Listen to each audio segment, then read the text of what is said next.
Under the veil of science fiction, Alien is primarily a masterpiece of horror. However, its value extends beyond that. To fully comprehend why this film has the power to both terrify and captivate us, as well as its portrayal of human responses to the unknown and dangerous, we must carefully unravel the leathery and sticky layers of horror that cling to it. These layers, when combined, form a complex structure similar to an egg containing a facehugger, eagerly awaiting the chance to infect us.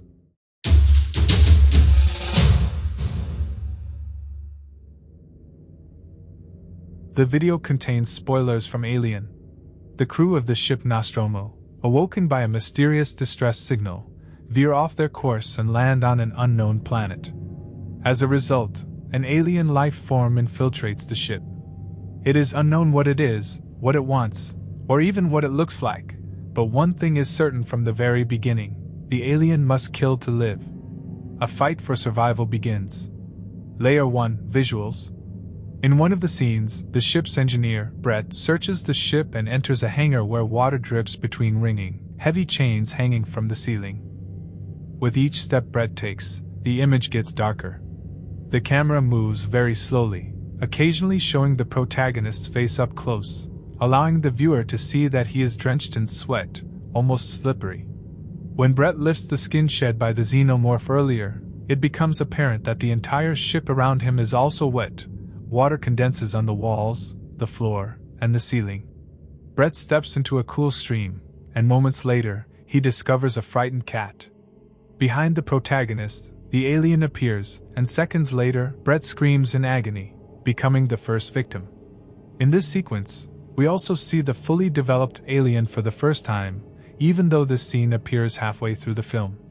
We catch only a fleeting glimpse of the xenomorph itself, much like throughout the entire production, as the alien is truly visible for only 4 minutes during the nearly 2-hour runtime. And that is precisely what makes it so terrifying.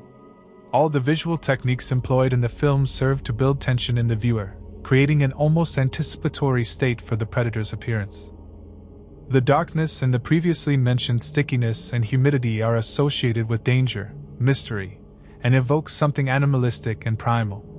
This feeling dominates the film until the finale, where light and darkness intertwine in flashes of a blinking alarm and an unbearable cacophony that leads us to the next layer. Layer 2 Audio.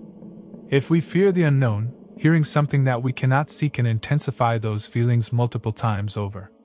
In Alien, it is precisely the sound effects that, subtly and from the back seat, are meant to play with the audience's emotions.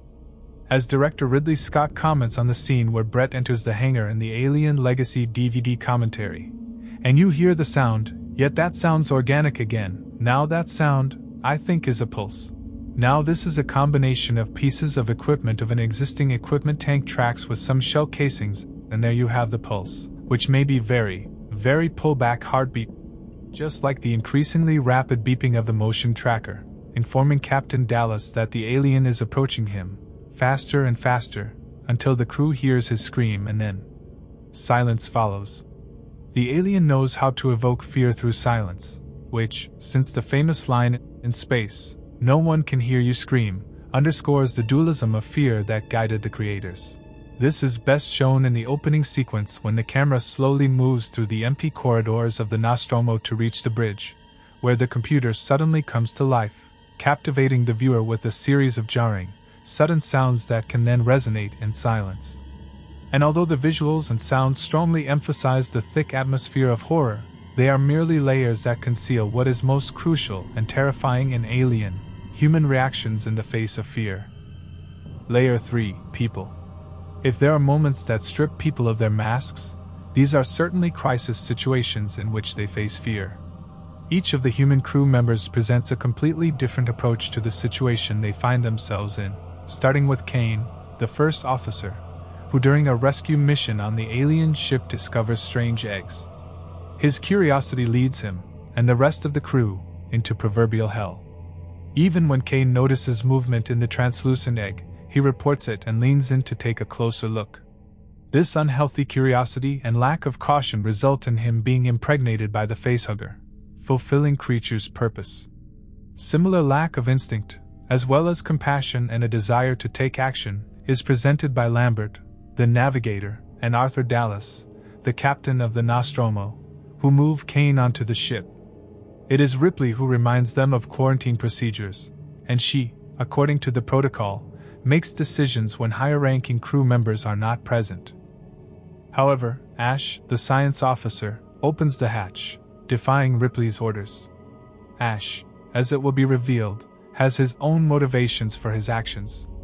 The first crew member to die is Brett, the technician, lowest in the hierarchy. Brett is a simple man, doing what he is told, even when the situation spirals out of control. He blindly focuses on the objective, in this case, searching for the cat, which sensed correctly that a predator more dangerous than him is on board.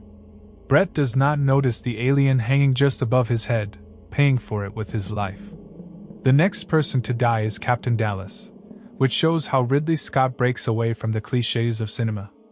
Dallas, as the leader, makes the decision to enter the Nostromo's ventilation system after the crew guesses that the alien uses them to move around the ship. He acts responsibly and confidently, like a strong and courageous commander. And he dies when it turns out that he underestimated the opponent because the alien is not an animal in the human understanding of that word. It is intelligent enough to outsmart a human. Dallas's death allows the crew to analyze their situation, and Ripley takes command, discovering that Ash represents the interests of the corporation, for which the crew's lives have little significance.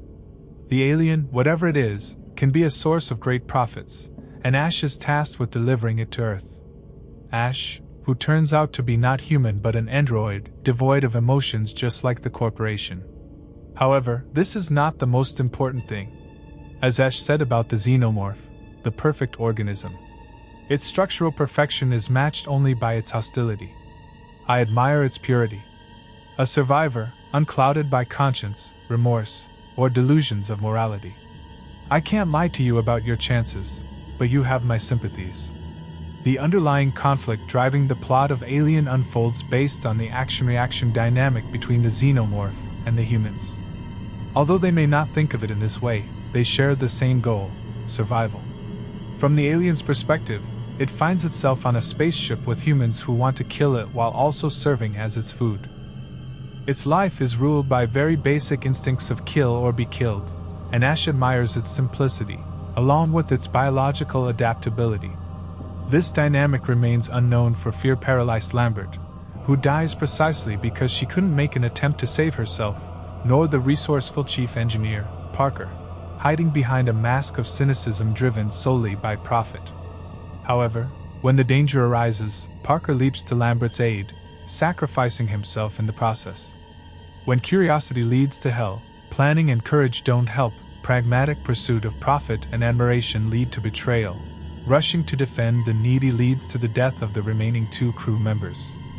Only Ripley and the xenomorph are left on the Nostromo. And in the end, she is the only one to understand Ash's words. In a situation of mortal danger, all elaborate moralism and philosophical concepts that make us everyday humans take a back seat. Life and survival become something much more primitive, but also, as Ash mentioned, pure. In the final confrontation with the alien, in order to win, Ripley must act quickly, decisively, and put her own life at stake. She has to mimic the alien, or extract it from herself.